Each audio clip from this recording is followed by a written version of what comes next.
Why does Sukuna look like this? He's got 4 arms, 4 eyes, and 2 mouths, yet he's not a curse. Let's talk about it. Now, before we dive in head first here, let me just get a couple of things out of the way. And the first is that there is no canonical answer to this question yet. It is still one of the biggest mysteries of this story. How is Sukuna the way he is? So what follows here is just going to be my attempt to organize a bunch of disjointed thoughts on the matter. This is just my opinion. It could be completely wrong. And second, manga spoiler warning, obviously. Again, there is no answer to this yet, but in order to, provide my conjecture, we're going to have to get into manga spoilers. So you've been warned. So first up, we're going to talk about some of the inspirations that Gege drew from for the character of Sukuna. And Gege has been inspired by Japanese history, but also by Japanese mythology. And there is a figure in Japanese folklore called Sukuna. This character has 2 faces and 4 arms. Sound familiar? Here's a couple statues of them.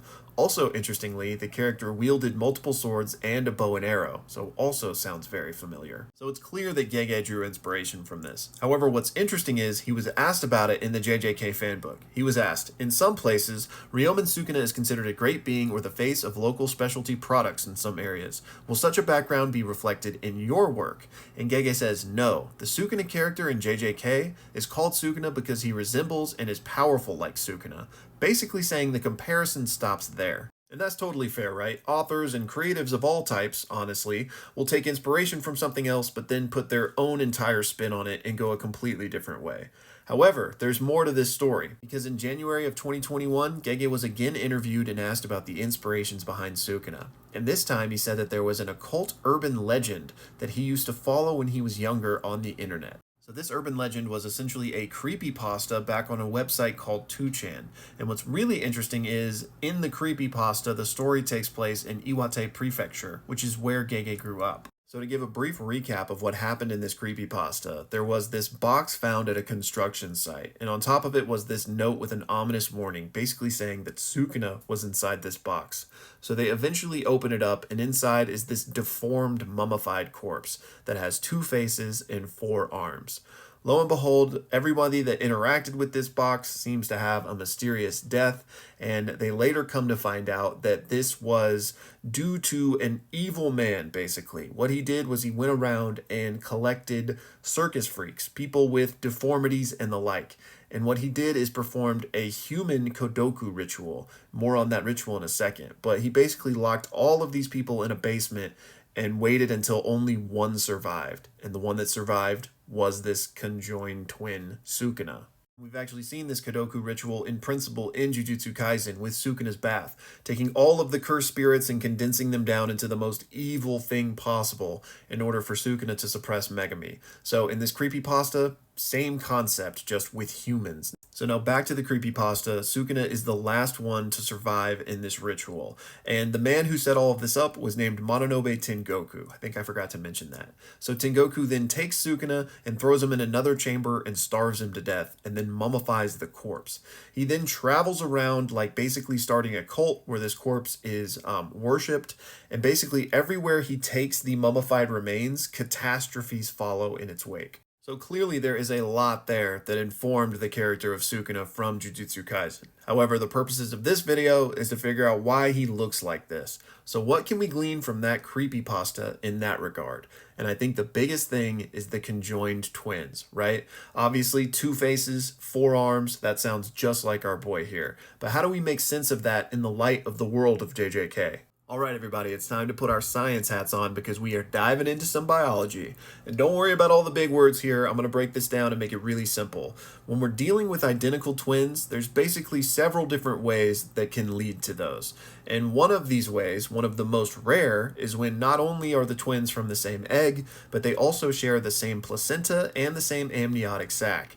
And that is very rare and very dangerous. And of those types of pregnancies, that's what can lead to conjoined twins. And we actually have an example of this exact type of pregnancy in JJK already. Mai and Maki.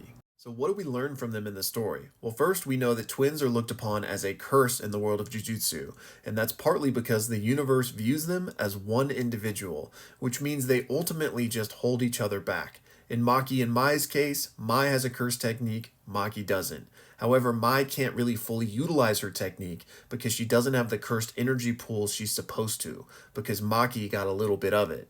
Now, Maki is weak because she's supposed to have a heavenly restriction, but since she has some of Mai's cursed energy, that is holding her back from being fully realized. It's not until Mai passes away that the universe is kind of brought back into balance and Maki can realize her full potential. And this is no small jump we're talking about. When Maki realizes her full potential, she has one of the most insane power jumps in the entire story, if not the most insane.